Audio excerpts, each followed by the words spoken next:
Hello students, how are you. आज हम discuss करने वाले हैं मैथमेटिक्स का एक बहुत ही interesting topic about the improper fractions. जैसे कि मैंने यहाँ टॉपिक मेंशन कर रखा है और इसके बारे में आपको मैं बताऊंगी कि इम्प्रॉपर फ्रैक्शंस क्या क्या होते हैं। तो पहले मैं आपको यहाँ लिख के बता देती हूँ कि हम क्या क्या डिस्कस करने वाले हैं। What are improper fractions. Improper fractions की डेफिनेशन देखेंगे, कुछ एग्जाम्पल्स भी देखेंगे और इसके कुछ एग्जाम्पल्स देखेंगे कि इम्प्रॉपर फ्रैक्शंस क्या होते हैं। एंड इसके बारे में हम कुछ इम्पॉर्टेंट पॉइंट्स भी डिस्कस करेंगे। Important points regarding improper fractions जो कि आपको पता होने चाहिए कि इम्प्रॉपर फ्रैक्शन जब हम पढ़ रहे हैं तो उसमें और क्या क्या चीज़ें हैं which should be taken care of. तो लेट्स गेट स्टार्टेड। जैसे कि मैंने अपनी पहले वीडियो में आपको प्रॉपर फ्रैक्शंस के बारे में ऑलरेडी बता चुकी हूँ। तो प्रॉपर फ्रैक्शंस में हम जानते हैं कि फर्स्ट ऑफ ऑल फ्रैक्शन क्या होता है। Fraction is any numerator upon denominator form of two numbers. ये हमारा फ्रैक्शन होता है, ये फ्रैक्शन है। तो अब फ्रैक्शन में ऊपर का नंबर जो है जिसको न्यूमरेटर बोलते हैं और नीचे होता है डिनोमिनेटर। न्यूमरेटर अपॉन डिनोमिनेटर जब आप मिलाओगे तो आपको एक फ्रैक्शन मिलेगा। और प्रॉपर फ्रैक्शन में मैंने डिस्कस किया था कि numerator is smaller than the denominator. Numerator आपका डिनोमिनेटर से छोटा होता है। So this is the important point to be taken care of in a proper fraction. ये इम्पॉर्टेंट है अबाउट अ प्रॉपर फ्रैक्शन। और अभी हम स्टार्ट करते हैं इम्प्रॉपर फ्रैक्शंस के बारे में। तो an improper fraction is a fraction in which the numerator is greater than the denominator. तो न्यूमरेटर जो है एक इम्प्रॉपर फ्रैक्शन की अगर बात की जा रही है, so we have numerator is greater than the denominator. बहुत सिंपल है समझना कि यहाँ पर हमारा न्यूमरेटर मतलब जो ऊपर हमारा नंबर है दैट विल बी ग्रेटर और डिनोमिनेटर छोटा होगा और दे कैन बी इक्वल। तो इम्प्रॉपर फ्रैक्शन में एक तो ये चीज़ हो सकती है कि हमारा न्यूमरेटर जो है ग्रेटर है डिनोमिनेटर से। दूसरा हो सकता है numerator might be equal to the denominator. मतलब दोनों जब अगर इक्वल होंगे तो आपको मिलके वन, जब आप इनको काटेंगे तो आपको 1 मिल जाएगा डिवाइड करने पे। तो इस तरीके से ये इम्प्रॉपर फ्रैक्शन के बारे में इम्पॉर्टेंट पॉइंट्स भी हैं। और अब हम कुछ एग्जांपल्स देखते हैं इम्प्रॉपर फ्रैक्शन के। सपोज़ अगर मैं लिखती हूँ 4/3 या 11/9 और अगर मैंने लिखा 7/7, तो इस तरह से कुछ भी एग्जांपल्स हैं एक्सेट्रा। ये सारे के सारे एग्जांपल्स हमारे इम्प्रॉपर फ्रैक्शन के एग्जांपल्स हैं। ये इम्प्रॉपर फ्रैक्शंस हैं या उसके एग्जांपल्स आप कंसिडर कर सकते हैं इम्प्रॉपर फ्रैक्शंस। और अब इसमें आप देख रहे हैं कि न्यूमरेटर, फर्स्ट एग्जांपल अगर मैं ले रही हूँ विच इज़ 4/3, न्यूमरेटर आपका ग्रेटर है दैन डिनोमिनेटर। न्यूमरेटर मेरा 4 है which is greater than 3 denominator. तो numerator is greater than denominator, ये पहला एग्जांपल है। फिर 11/9 है दूसरा एग्जांपल। अगेन इसमें भी आप देख रहे हैं numerator is greater than the denominator. तो सेकंड एग्जांपल में भी हमने देखा विच इज़ 11/9। और अगर मैं आपको थर्ड एग्जांपल जो मेरा है 7/7, इफ़ आई कंसिडर 7/7 जो कि मेरा थर्ड एग्जांपल है, तो इसमें आप देख रहे हो कि numerator is equal to the denominator. तो अगर आप इन दोनों को कैंसिल करते हो तो आपको 1 मिलेगा। जैसे कि मैंने यहाँ पे ऊपर डिस्कस करके आपको समझाया है कि अगर दोनों नंबर इक्वल होंगे, it could be any number, 7/7 या 2/2, कुछ भी नंबर हो सकते हैं जो कि इक्वल होने चाहिए। Numerator is equal to denominator. तो न्यूमरेटर अपॉन डिनोमिनेटर जब होगा आपका तो वो 1 हो जाएगा which is again an improper fraction. तो यहाँ पे अभी कुछ एक मैं डायग्राम्स के थ्रू आपको इम्प्रॉपर फ्रैक्शंस और अच्छे से समझाने की कोशिश करती हूँ। Let me draw a circle here, एक सर्कल ड्रॉ करती हूँ। सपोज़ ये एक फ्री हैंड डायग्राम है मेरा। सर्कल को मैंने 4 इक्वल पार्ट्स में डिवाइड कर दिया इस तरह से। और अगर मैं इसको हाईलाइट करती हूँ, सपोज़ येलो कलर से मैं हाईलाइट कर रही हूँ, तो मैं अगर इन 2 पार्ट्स को अगर मैं केवल ले लेती हूँ जो येलो में है 1 और 2, तो ये शेडेड पार्ट्स मेरे क्या फ्रैक्शन बनाएंगे। I have total 4 parts, total 4 है जो कि जिसमें से 2 शेडेड पार्ट्स हैं, तो मेरा फ्रैक्शन बना 2/4। आगे बढ़ते हैं। सपोज़ इसमें मैं बाकी के 2 पार्ट्स को भी कलर कर देती हूँ लाइक दिस। पिंक कलर मेरा मैंने बाकी के 2 पार्ट्स में भी डाल दिया। तो 3 और 4 जो सर्कल है हमने इसको 4 इक्वल पार्ट्स में डिवाइड किया है। और इम्पॉर्टेंट पॉइंट है कि हमारे फ्रैक्शंस में हमेशा जो पार्ट्स होते हैं those parts should always be equal. तो यहाँ पर हमारा जो येलो में हमने लिया था ये तो था हमारा 2/4 था फ्रैक्शन का। और अब अगर मैं चारों पार्ट्स को लेती हूँ तो मेरा रिक्वायर्ड फ्रैक्शन यहाँ पर क्या बनेगा। रिक्वायर्ड फ्रैक्शन है जो कि टोटल, अगर मैं शेडेड पार्ट्स की बात करूं तो 4 शेडेड पार्ट्स हैं इस सर्कल के अंदर। आप देख रहे हैं चारों शेडेड पार्ट्स की मैं बात कर रही हूं, चाहे येलो है या पिंक है, मैं चारों शेडेड पार्ट्स को कंसिडर कर रही हूं। तो 4 shaded parts 1 2 3 and 4 out of 4 given parts. तो इस तरीके से अगर मैं इन दोनों को डिवाइड करती हूँ 4/4, मेरे को मिलता है 1। और इसी तरह से ये हमारा एक इम्प्रॉपर फ्रैक्शन है। इम्प्रॉपर फ्रैक्शन का एक एग्जाम्पल है जो कि मैंने आपको इस डायग्राम के थ्रू समझाने की कोशिश की है। तो ये एग्जाम्पल 1 है। एक और एग्जाम्पल 2 लेके समझते हैं। एक मैं डायग्राम आपको ड्रॉ करके देती हूँ। 2 सर्कल्स यहाँ पे हैं, ये फ्री हैंड सर्कल्स हैं। यहाँ पर अगेन इनको मैंने 4 इक्वल पार्ट्स में डिवाइड कर दिया। तो इस 4 इक्वल पार्ट्स को मैंने, इन चारों पार्ट्स को सपोज़ मैंने शेड कर दिया। शेड कर रही हूँ क्योंकि हमें शेडेड पार्ट्स को कंसिडर करना है। ये पूरे के पूरे सर्कल को मैंने शेड कर दिया और इसके चारों इक्वल पार्ट्स को 1 2 3 एंड 4 मैंने नाम दे दिया। तो इसमें जैसे कि यहाँ हमने ऊपर देखा है कि इसका फ्रैक्शन क्या होगा एग्जाम्पल 2 में। This is 4 shaded parts out of 4 total parts, जो कि हमें 1 देगा। तो ये तो क्लियर है, हम ऊपर समझ चुके हैं। Now let's take one more circle. एक और सर्कल सपोज मैंने लिया, फिर से उसको 4 इक्वल पार्ट्स में डिवाइड किया, लेकिन इन 4 पार्ट्स को हम सिर्फ 3 पार्ट्स में शेड करेंगे। सपोज ये 3 पार्ट्स को मैंने यहाँ पर इस सर्कल में ले लिया। तो यहाँ पर 1 2 3 इन 3 पार्ट्स को मैंने कंसिडर किया है आउट ऑफ 4 इक्वल पार्ट्स। तो सेकंड सर्कल का फ्रैक्शन मेरा क्या होगा। दिस इज शेडेड पार्ट्स हैं 3 आउट ऑफ 4, तो 3/4 है इसका फ्रैक्शन। अब इन दोनों को अगर हम कंसोलिडेट करते हैं तो क्या बनेगा हमारे पास में।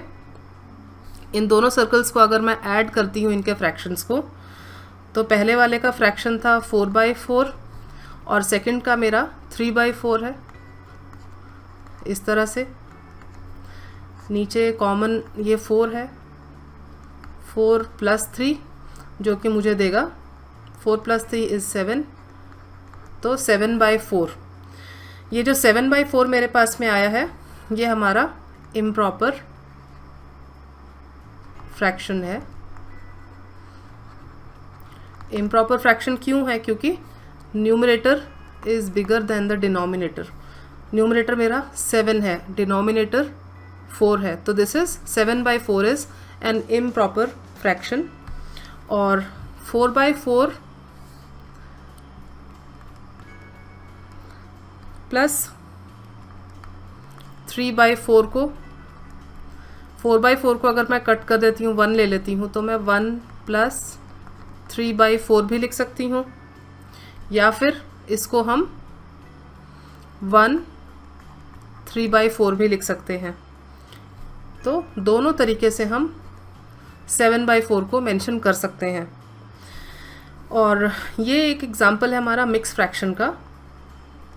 मिक्स फ्रैक्शन के बारे में मैं आपको और बताऊंगी अपनी नेक्स्ट वीडियो में। तो दिस इज़ मिक्स फ्रैक्शन। कुछ और एग्जांपल्स हम यहाँ पर लेते हैं। सपोज़ मैंने इधर एक सर्कल ड्रॉ किया, एक ये सर्कल है और इस सर्कल को मैंने 6 इक्वल पार्ट्स में डिवाइड किया है इस तरह से, और एक और सर्कल सेम 6 इक्वल पार्ट्स में डिवाइड कर दिया इस तरह से।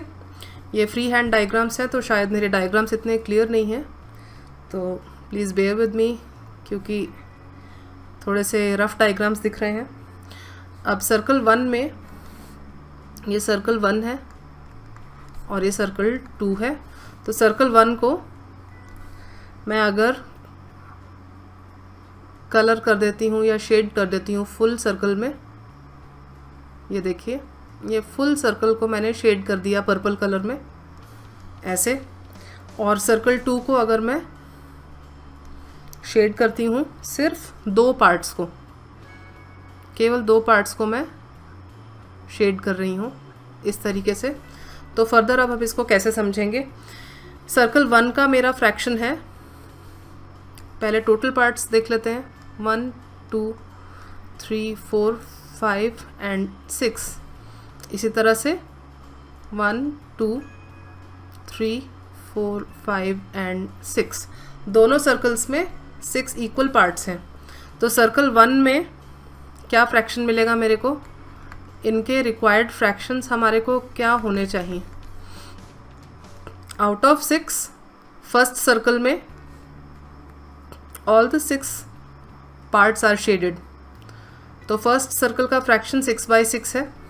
और सेकेंड सर्कल का क्या फ्रैक्शन होगा, रिक्वायर्ड फ्रैक्शन होगा, शेडेड पार्ट्स का फ्रैक्शन है 2 parts are shaded out of 6 equal parts. इस तरीके से 6/6 और 2/6 मिला मेरे को। और अगर मैं इन दोनों सर्कल्स के फ्रैक्शंस को अगर ऐड करती हूँ, विच इज़ सपोज ये 6/6 और 2/6 हमने देखा था, तो नीचे क्योंकि 6 कॉमन है, 6 + 2 विच इज़ 8/6। या फिर 6/6 को अगर मैं डिवाइड कर देती हूँ तो मुझे मिलता है 1, तो ये दूसरा तरीका है। 1 + 2/6 अगर आप लेते हैं तो भी आपको 8/6 मिलेगा। और इसको हम 1 2/6 भी लिखते हैं, जो कि एक मिक्स्ड फ्रैक्शन है। जैसे कि मैंने बताया मिक्स्ड फ्रैक्शन के बारे में मैं आपको अपनी एक नेक्स्ट वीडियो में समझाऊंगी। और ये सर्कल्स के बारे में था, हमने इन दोनों सर्कल्स के ये जो गिवन नीचे फ्रैक्शंस हैं इनको ऐड करके दिखाया है, जहाँ पे हमें सेम वैल्यू मिल रही है। ये फर्स्ट था, ये दूसरे तरीके से हमने किया है, और ये तीसरा मेथड है, लेकिन वैल्यू आपको तीनों में सेम मिलेगी जब आप इनको सिंप्लीफाई करेंगे तो। और मैंने आपको बताया था कि हम यहाँ पर कुछ इम्पॉर्टेंट पॉइंट्स को भी डिस्कस करेंगे, few important points to remember. तो वो क्या पॉइंट्स हैं। First of all, improper fractions में क्या होता है, all the numbers can be written in fraction form with 1 as denominator. मतलब ऑल द नेचुरल नंबर्स, कोई भी नेचुरल नंबर्स हमारे जो हैं, all the natural numbers can be written as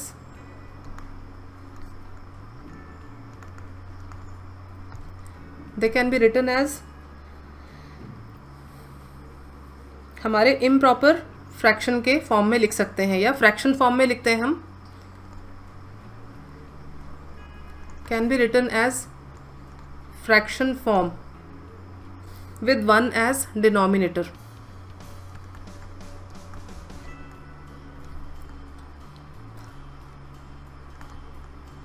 one उसका डिनोमिनेटर होगा।